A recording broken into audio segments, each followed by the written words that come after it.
We've been living in France for 6 months now, and here are 17 of the things that we either didn't know before or find very interesting.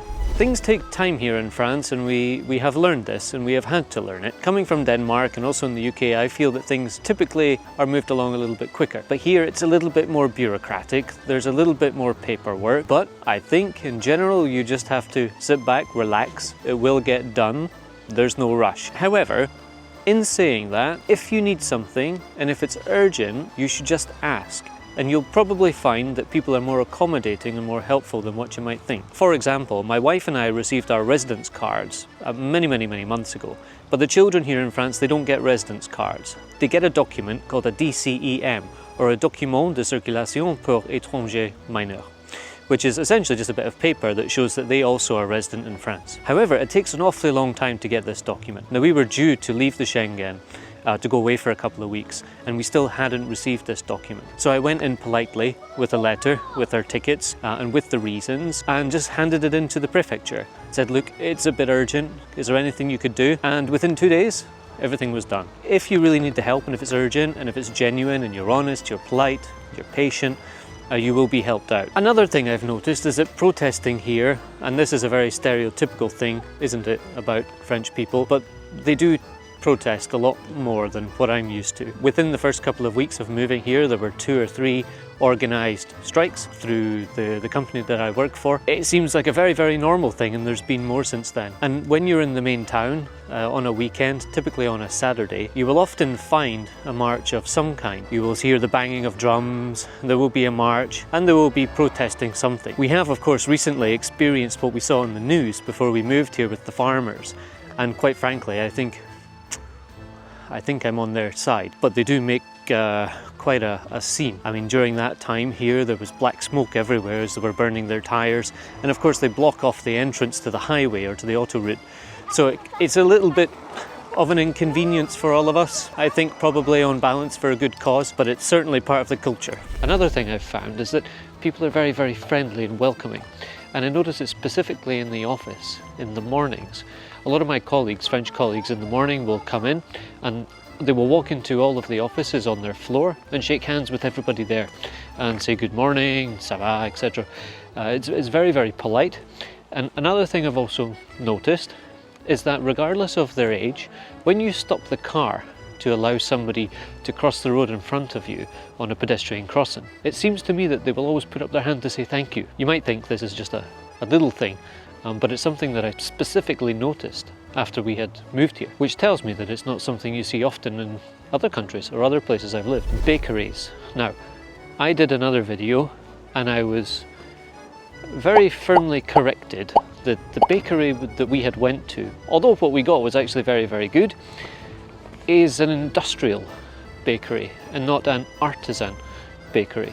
So I have corrected the error of my ways, and we now go quite often to some very good bakeries to get our bread. For Christmas, for example, we went there to get our Christmas log. And so yes, if we ever go to a bakery, we will try now to go to a good bakery, an artisan bakery, where everything is cooked from scratch in-house. You know how to order in the bakery? How do you order in the bakery? You say, je voudrais un or une, depending on the thing you want. Or you could say, I forgot the other one. That's good though. You ordered something in the bakery the other day, didn't you? Yeah. And what happened? And the lady at the counter said, it's free. She gave you it for free, didn't you? Say gratuit. So there you go, that's another example of the friendliness of people that we've met here. If you practice your French in the bakery, you might actually get something for free. Another thing we discovered, which we didn't know before we moved to France, is that the kids only go to school 4 days a week and they get Wednesdays off. Now, our kids are not quite as lucky because they go to an international school, and so they do have to go to school for a half a day on a Wednesday. So they only go to school for 4.5 days a week. But that's better than in Denmark, because in Denmark we had to go to school for 5 days each week, and we never got like a half day except on like special days like the first day of school. So there you go. Of course, if you're a kid, that's a big benefit, right? Another thing we discovered are these. You will find these all over the area that we live, outside of the supermarkets, in parks, outside of culture schools, even inside the schools as well. Places where you can essentially leave an old book of yours that you don't want anymore and then take a book that somebody else has left before. So it's a good way to find second-hand books if you want to read something. I don't think that's a book for you. It's in French. Yeah, it's in French. Ah, careful. Oh, it's okay, no harm done. But I think this is a great thing for swapping books, finding new books. You know, you don't need to go and buy a new one. Coffee, in particular, instant coffee. This is essentially anathema to the French. I've been told off already by one of my colleagues and also my French teacher for drinking instant coffee. Said you can't drink instant coffee, you must at least have a French press.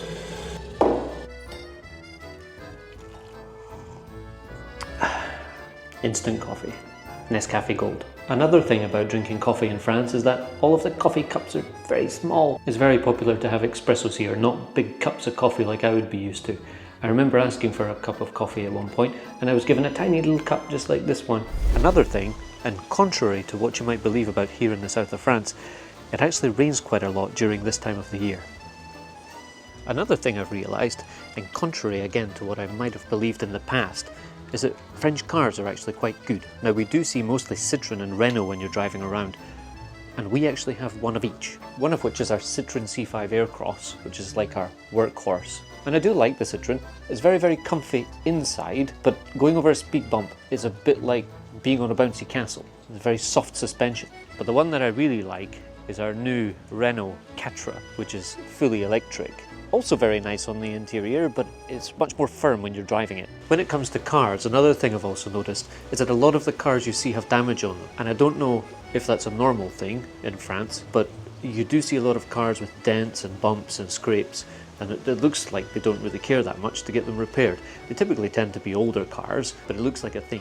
Another thing we noticed is that many of the houses down here don't have air conditioning. Now it gets very, very hot here in the summer. When we arrived last year in August it was 38 degrees, which when you don't have air conditioning is actually quite difficult to cope with, especially with young children and a baby, for example. However, I've been told, and I suppose we will find out this summer in a few months' time, is that the shutters on the house can actually be very helpful when it is very warm, to both keep the heat out, but also in the winter like now, to keep the heat inside. Another thing that we discovered is that fresh milk is not as widely available here as in other places that we've lived. Now, in another video, I didn't mention this, and I was told that there is widely accessible fresh milk. For me, there's definitely fresh milk available now that we've been here. We have found some that we like, particularly we go to places like Grand Frais to buy these kinds of things. But it's certainly not the same selection you would see in the UK, for example, where I'm from. Saturday mornings are very interesting, especially if you like food, and especially if you like local produce from local farmers or producteurs. Every Saturday, even in the small village that we live in the large town, if you want to go there, you will find lots of local farmers selling their produce, whether it's meat, vegetables, fruit, eggs, all different kinds of things that they have grown locally in their local farm. I think this is a great thing to have, as it really promotes the local produce from this area, and it's certainly something that we take advantage of when we have time on a Saturday morning. Another thing that we've discovered here is through the Tourist Information Office.